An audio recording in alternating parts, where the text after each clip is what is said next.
Less than 24 hours after Sister Michelle Lewis was found stabbed to death in a Miami convent, investigators were successfully closing out the search for her killer.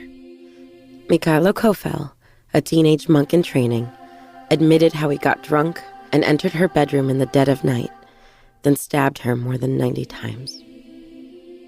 As the young Ukrainian sat in the homicide department, taking police step by step through his crime, an offer for Mikhailo came in from the lobby. Well, I was being interviewed by the detectives. One of the detectives interrupted us and says, before you say anything else, the priests are here and they're sending the lawyer to represent you. And I said, I declined. I said, I don't want their lawyer. I don't want anything to do with them. Yeah.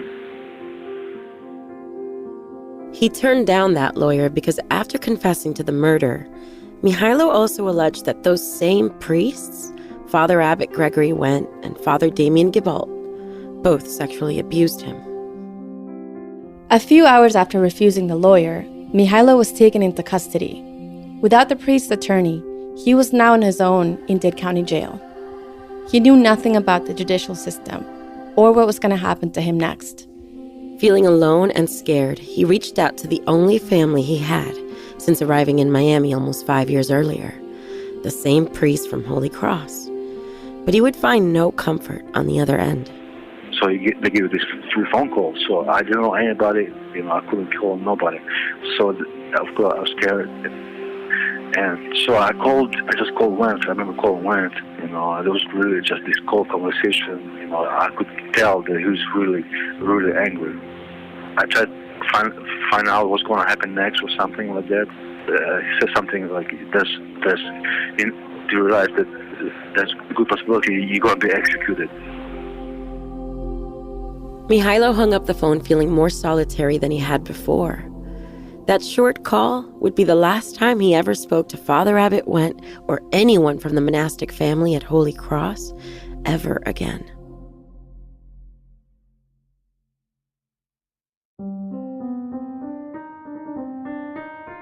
I'm Paula Barros. And I'm Melanie Bartley. And this is Sacred Scandal. Well, the young man that committed the murder was in my Spanish class. Very distant, very, just odd, not a part of anything. It was very sad. You could tell that he was very sad. With Mikhailo, he was weird. To us, he was just an oddball. He was always an oddball. He was strange. He walked strange. He came from somewhere else, and he behaved like he was from somewhere else. I was a teenager at the time, and I was just, we weren't fitting in, and of course we couldn't. As years went by, got more and more disillusioned.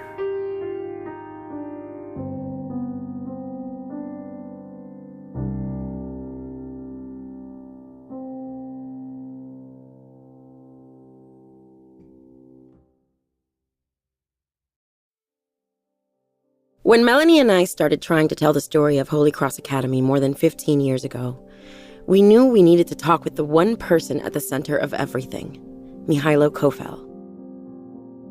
Before the murder, he was just a quiet, little, skinny kid in black clothes to me, a boy who sometimes I laughed with when we were paired up to struggle through broken conversations in French class. But other than knowing he was from Ukraine and that he said he was sexually abused by the priests, I really didn't know all that much about him. And part of me was always curious about why he killed Sister Michelle. And I couldn't get my head around how a kid I sat next to in class could commit such a terrible, violent crime. So a few years after I graduated from Holy Cross, Melanie and I reached out to Mikhailo in hopes of someday getting those answers.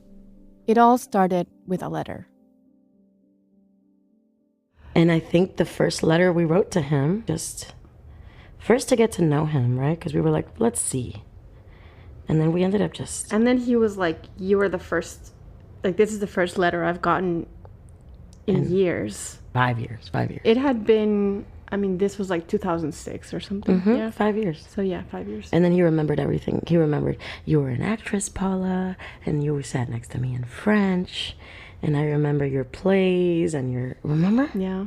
And then for a while we were just getting to know him for like letters. And remember our moms, like the first time when we started getting letters from prison? Oh my God. They were like, what? Why does this murderer have our address? And who else has our address? Yeah. After sending letters back and forth, we finally decided to make a trip about 90 minutes north of Miami to visit him in prison. That first visit to Indiantown, Florida, when he was at Martin Correctional, that was the most nervous I've ever been. We would take like our weekend trips and stay at a hotel in Stewart. How did we remember? How did we have money for that? During that visit, he stopped being Mihailo, and he asked us to call him Mike, the name he started using while in prison. It's a name he told us he wanted to be called when still in school, but the priest wouldn't let him. After that, driving up to Indiantown to see Mike became something we did maybe every few months. He was nervous and reserved at first, but over time, he opened up. We got to know more about his life and his story during each visit.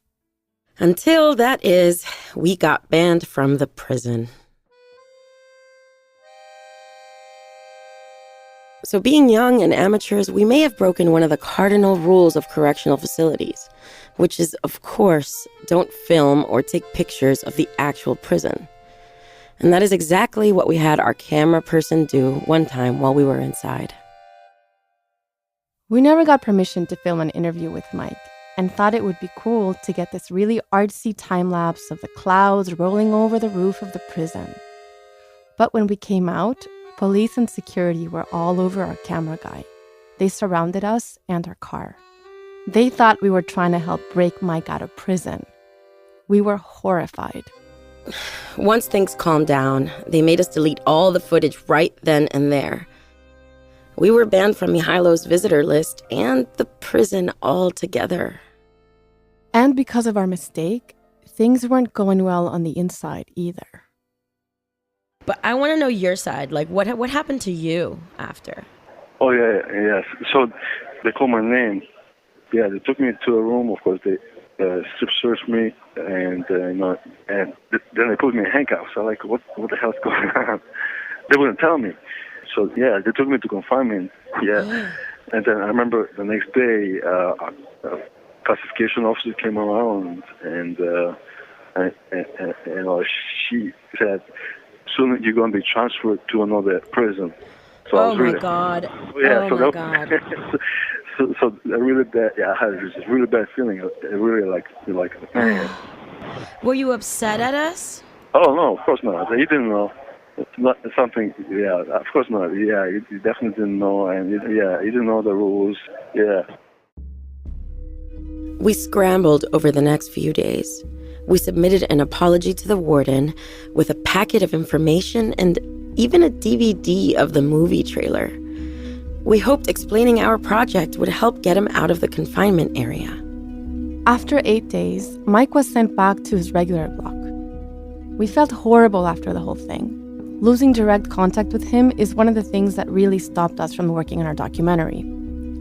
But worse than that, Paolo and I also knew that we were the only people who ever came to see him. We started to feel this sense of compassion for him, like we were the only people in his life. And after so many visits, we felt like we couldn't just disappear on him. Since getting banned all of those years ago, both of us have continued to keep in touch. Through snail mail and the phone at first, and now, in a different time, through lots of email and sometimes videograms. Mike is very much a part of our lives, and getting his perspective on what happened to him at Holy Cross and what he witnessed there kept us motivated to tell his story. And this year, we actually started recording those calls as he walked us through everything that happened. Hello, this is a prepaid call from an inmate at a Florida Department of Corrections institution. Hello, Melanie. Hey, it's me again. Hi, yes, I'm not sure what happened. And these conversations aren't easy. Our phone calls are capped at 30 minutes. So sometimes we just start getting really into talking about something only to be interrupted by a 1-minute warning. You have 1 minute remaining. Okay, Mel. And after that, we can't even jump back into the conversation straight away because we have to wait another 30 minutes between calls. Sometimes it can take days to even finish a single conversation. So I guess I'll call you tomorrow. On the inside, for Mike, there's more to worry about. We talk about some really personal and sensitive stuff on these calls. Things you might not want just anyone to hear. I wish we had more privacy. He talks to us from a bank of shared phones, where the next person over can hear your every word. In the morning, if it's quiet, it's probably really, really hard. We try talking early in the day, which is better for recording because there's less noise from the block. But morning calls make Mike uncomfortable. In the empty hallways, his voice echoes through the quiet for everyone to hear. So a lot of the time, we talk later in the day when the sounds of daily life in prison mute his words to other inmates. Thank you for using Global Tellink. Oh, no.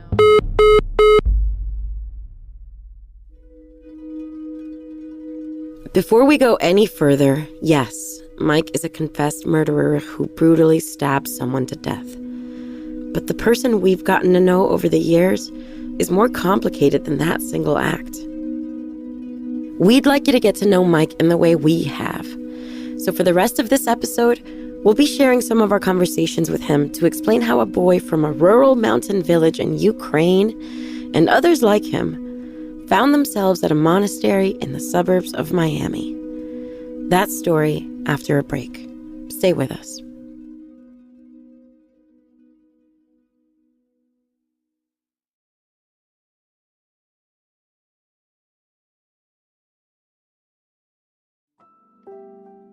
Welcome back to Sacred Scandal. Mihailo Kofel's story starts in the early 1980s, far from the beaches of Miami. It starts far from any beach, really.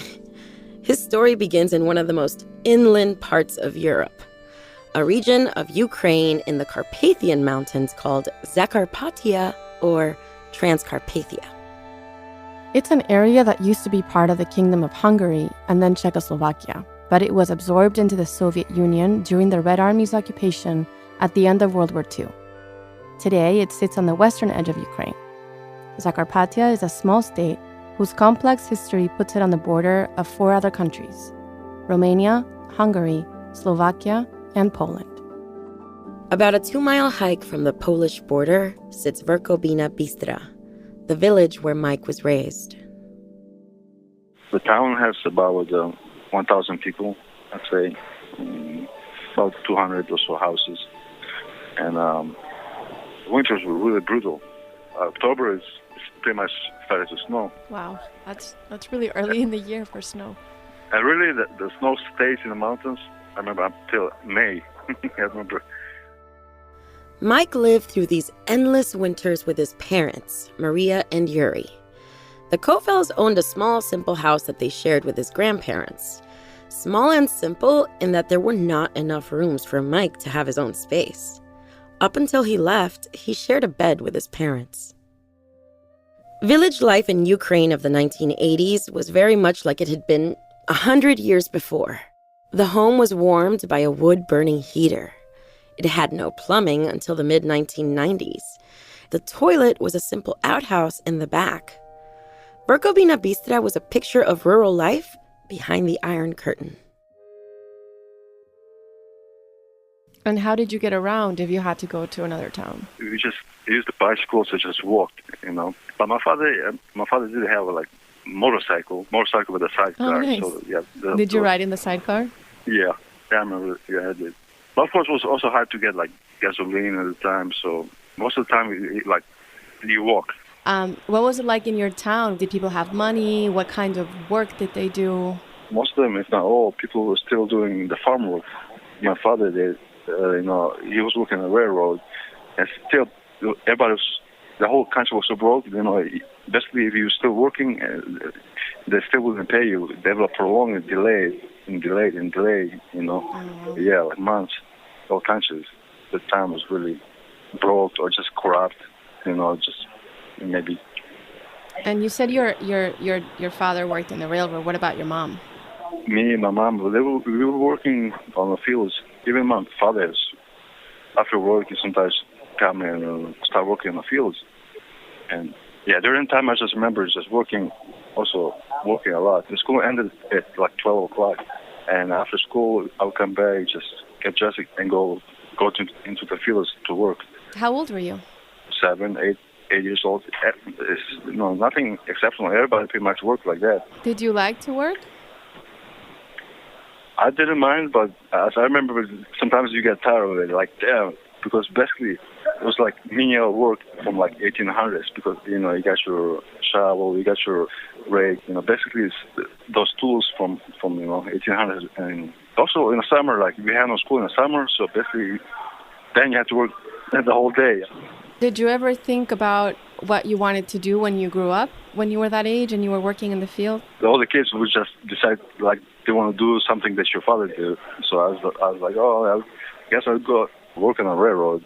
And I really wasn't sure, And everything was really uncertain because everything was just in turmoil, and just a lot of hard times. And things got worse in 1991 when the Soviet Union dissolved. The economy collapsed, and the entire country started to change as trade restrictions were lifted. I grew up, my earliest memories being during the time the Soviet Union broke up. Everybody broke, the whole shelves were empty, everything just like you see. Then everything just started coming in, the whole market opened up, You got products from Europe coming in, from America, everything, the movies, entertainment, so totally different. What kind of movies and TV shows were you watching? Oh, the usual, those classics, American movies, Arnold Schwarzenegger, Sylvester Stallone. We had this small movie theater. Everybody just tried to cram in, get there. And so we had a little bit of money, and remember, we bought a TV, like we had like one of the first color TV. So it's like a big thing. And so my friends, oh man, you got a color TV. It's like early 90s. Like in general, like would you say you had a happy childhood? Some parts, yes. A lot of parts, no. Sometimes hanging out, playing soccer, that was kind of fun. But growing up, yeah, there were a lot of bad parts. And the bad parts, Mike says, didn't just have to do with the struggles of his country's changing economy. Mike was also dealing with problems inside his home. Let's talk a little bit about your family. Mm-hmm. Can you describe your dad? Anything you can think of when you think of him? Okay. I just remember growing up, my first memories, my father was already drinking. He was an alcoholic, but he was also working, of course, in the railroad. But you're not supposed to be drinking when you're, of course, driving the trains. Mm-hmm. So I remember, before he went to work, he would spray his mouth, wherever. Then ask my mom if she can smell any alcohol on him, and of course he would hit my mother. So he was violent towards your mom? Oh yeah, he used to get violent. How old do you remember when you were? How old you were when you started witnessing that? Oh, I was really young. I was maybe 5, 4. I remember being, I just remember that my mother sometimes be scared because, she would hear that motorcycle and late at night because she knew that they'd be usually drinking. How did that make you feel? Of course, nervous and scared. But when he was not drinking, he was normal, Eventually he had an accident. He would crash his motorcycle. So I remember took him to the hospital. He had a broken leg. So he spent some time in the hospital. But after he recovered, he still continued to drink. When he would get violent, when he was drunk, did you or your mom or anybody ever call the police? No, we did. At the time, we didn't have no police station. No. And of course, we didn't have no phones either. As Yuri's drinking grew worse over the years, he became more physically abusive towards Mike and his mother. The violence was like a dark cloud over his childhood, which overshadowed any happy memories the family shared. But there was one of his father's drunken outbursts that Mike could not forget. And it's the moment he described to police after he confessed to killing Sister Michelle. Mike told detectives that one night, when he was about 12 or 13, Yuri came home after he and his mother had gone to sleep. Mike said he woke up to feel his dad's hands and body on him, drunkenly touching Mike in a sexual way. Did you ever get a sense that your dad was, like, he understood that he had a drinking problem, and did he ever, like, apologize? Did he ever say, like, I'm going to stop drinking, or I'm going to get better, or anything like that? No. I don't remember him saying that at all. But,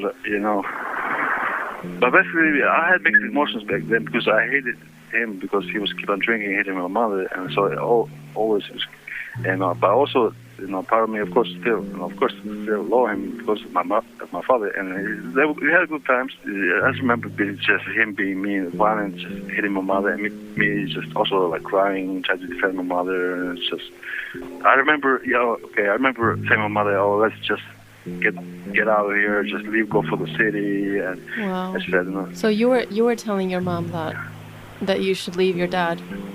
Yeah, at the time I was really heartbroken, so I told her to leave, and of course she was crying, and she said really they have no place to go. Though Mike and his mom couldn't leave their home together, he would one day be offered his own way out. That's coming up after a break.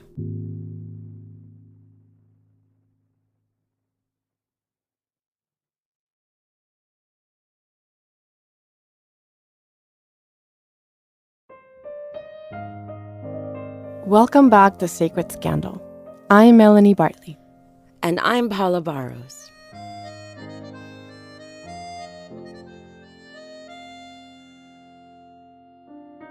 One of the ways Mike and his mom, Maria, dealt with the trauma of Yuri's drinking was through their faith as Greek Catholics.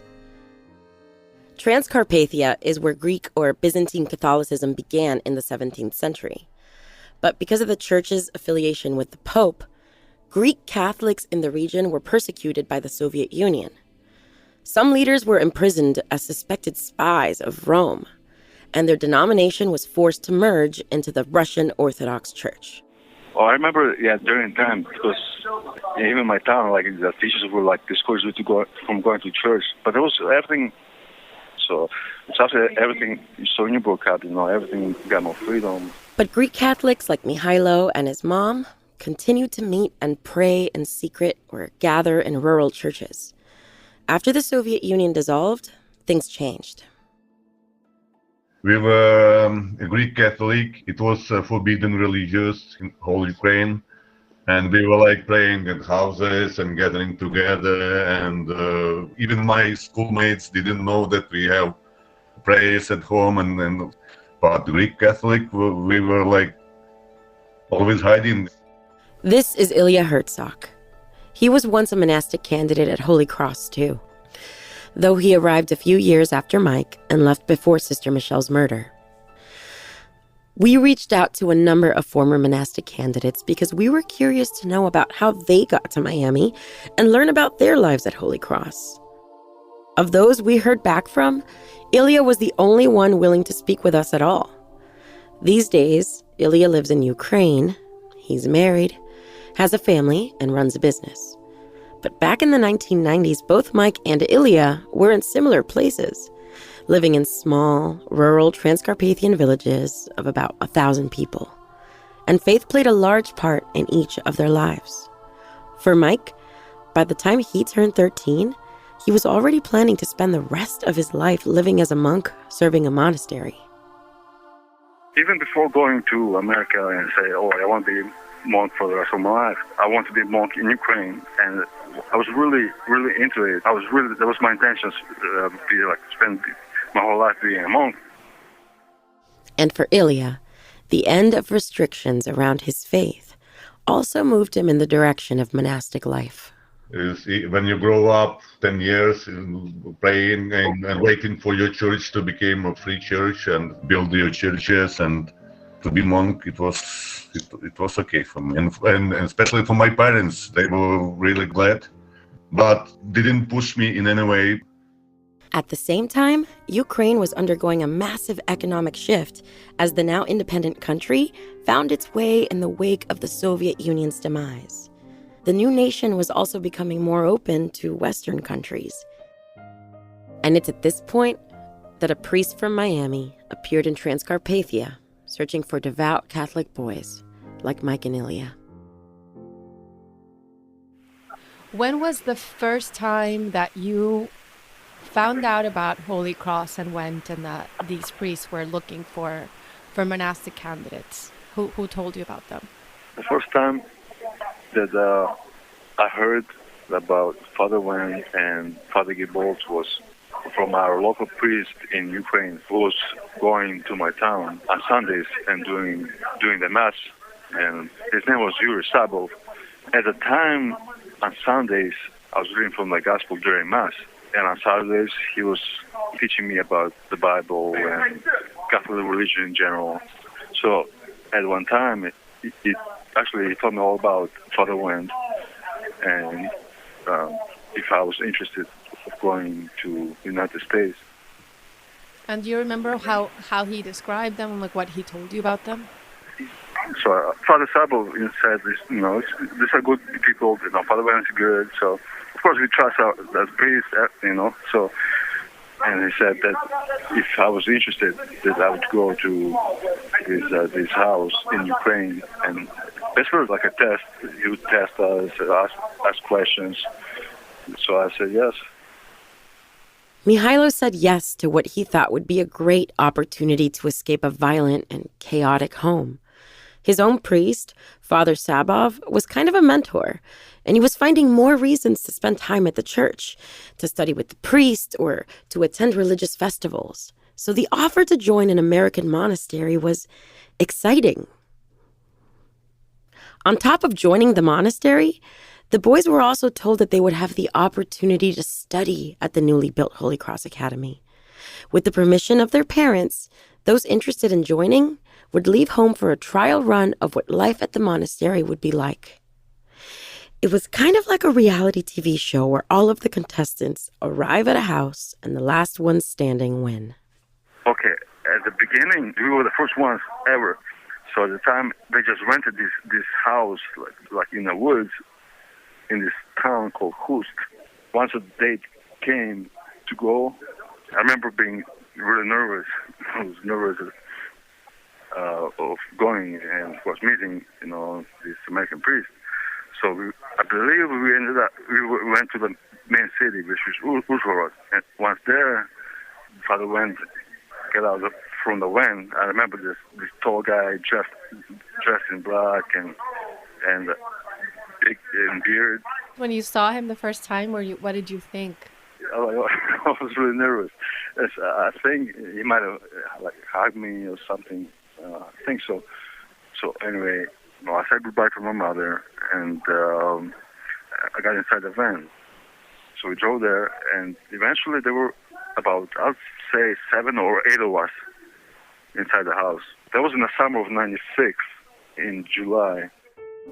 When Ilya found out about Holy Cross a few years later, the experience was similar. A local priest who met the American and knew he was looking for boys to become monks introduced Ilya to the idea of joining the monastery in Miami. Ilya never met Went until he joined the training center. Also, by the time he signed on, Went moved things from the rented cabin in the woods to a newly built country house made specifically to be used as a year-round monastic training and recruiting center. It was staffed by local people, and Went would visit during the year. Ilya joined the center with about 9 other boys, including his cousin Vasil. Yes, and we went there and for this preparation center together. We were driving home back and forth always together. So, what was your first impression of Father Abbot? The impression of Father Wen, it's like when you know some person, everybody was saying who is he and how is he. And when I saw him, it was for me like a pope. Because we were prepared for this. We were told that it's a big authority and he is almost holy man. And you see. And you have to obey, and he's the first person in monastery. So describe a little bit what the process was like for you. Yeah, and we stayed here in Uzhhorod, learning, studying, getting ready for church, for singing and English, because before I learned German, so English for me was like something new, totally. And we were praying, and we had a schedule every day, the same time. We were doing the same things, or to be prepared for monk life like this. Aside from living like monks at the training center, Mike told us that Wendt also interviewed the potential candidates regularly through an interpreter. Father Wendt asked questions about their faith and families to figure out who would be best suited for a life at Holy Cross. Did he ask you any questions about your relationship with your father? Like, did you tell him about your father's drinking problem and all of that? Do you remember that? Oh no, of course it's something I withheld. I don't want to say, I wasn't, feeling comfortable telling that. Basically, I said, I'm, everything's fine. My parents are fine. So you were trying to get selected. You were basically saying the things you knew he wanted to hear to get selected. Oh yeah. At the time, I just wanted to get away from my town, from my father, and go to America. Looking back, I was really, really emotional on different aspects of things, and depressed, and it was a really difficult time at the time.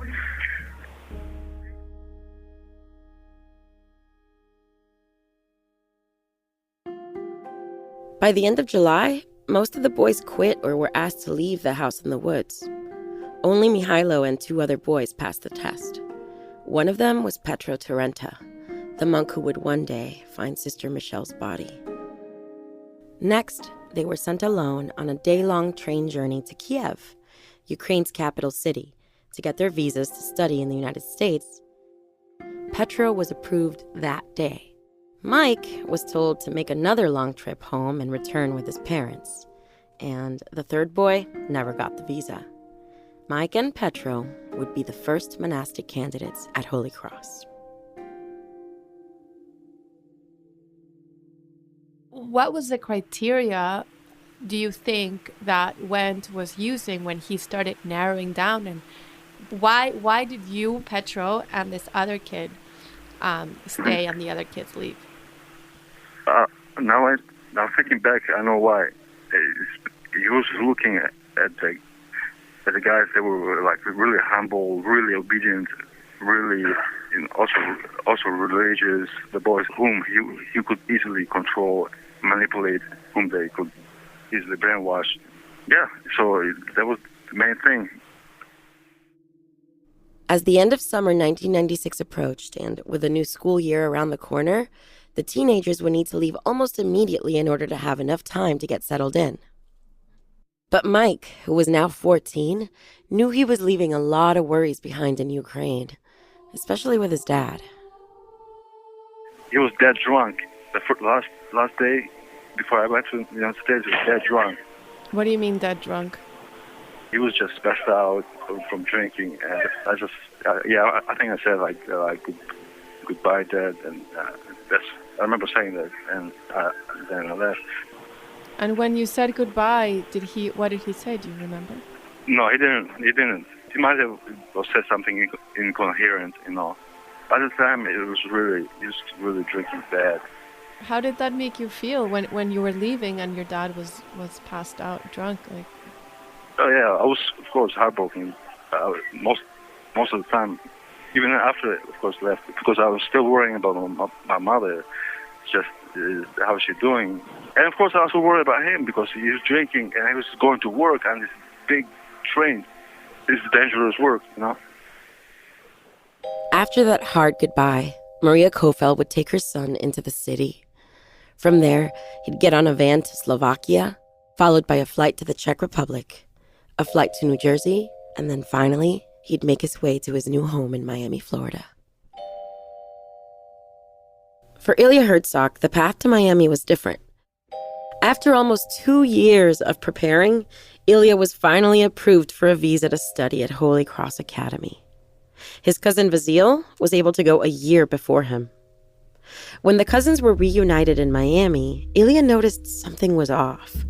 The pair grew up together and were close in Ukraine, But during this year in Miami, Vasil became distant.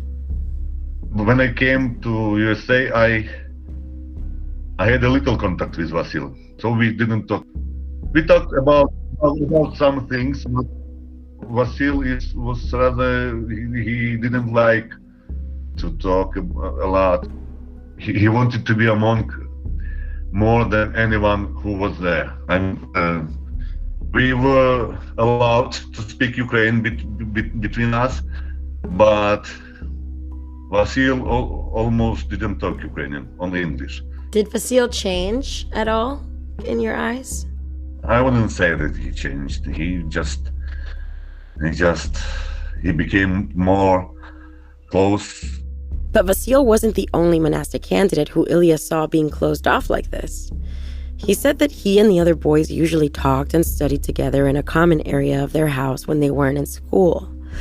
But Ilya noticed that sometimes Mihailo's attitude would change, and he didn't want to be a part of the group. Ilya says that usually seemed to happen after Father Damien would ask to speak with Mike privately in his room. Sometimes Mihailo went to the Damien's room, and after 1 hour or 2 hours staying there, came in out and didn't talk to anybody, going directly to his room and staying there till the morning. So it was always like this with Father Damien and Mihailo. So no other monks would ever go into Damien's room for 2 hours like that? It was only Mihailo? Not at all. I didn't see anybody else to go there. Even Petro didn't go there. And they would close the door behind them? I don't remember. Maybe yes, but I didn't saw anybody.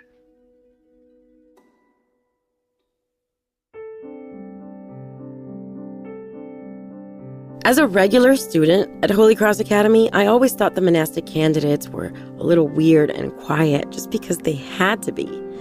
But hearing things like this from Ilya made me realize that even though we were on campus every day, we really had no idea what was going on behind the walls of that monastery. And after talking to Mike for all these years, what we found out has shocked us. So next time on Sacred Scandal, we're going to take a look at what life was like on the campus of Holy Cross when no one was looking.